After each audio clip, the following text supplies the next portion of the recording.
Аял киши күйөөсүнө жана бала чакасына садака берсе болобу?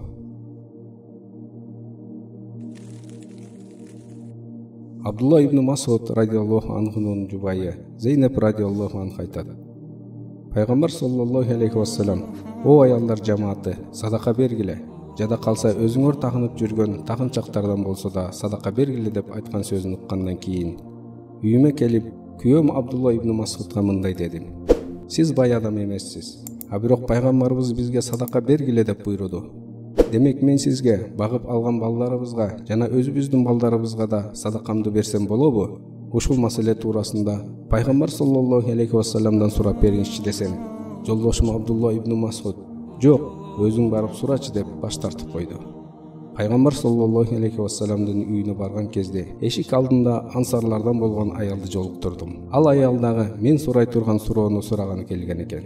Пайгамбарыбызга өтө чоң сый-урмат болгондуктан өзүбүз батынып бара албай бирөө жарымчыккыча күтүп турдук. Бир маалда Билал радиаллаху анху чыкты. Биз андан сурадык: "Пайгамбар саллаллаху алейхи вассаламга барып айтыңызчы, эшигиңиздин алдында эки аял турат.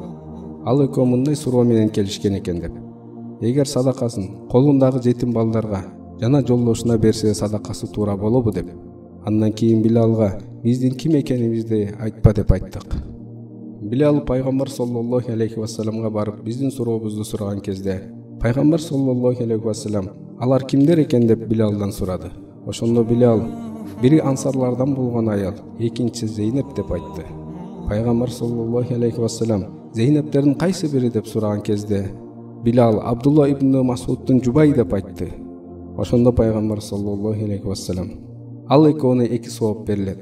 Бир тууганчылык мамилени жакшырткандыгы үчүн, ал эми экинчиси садаканын сообу берилет" деп айтты.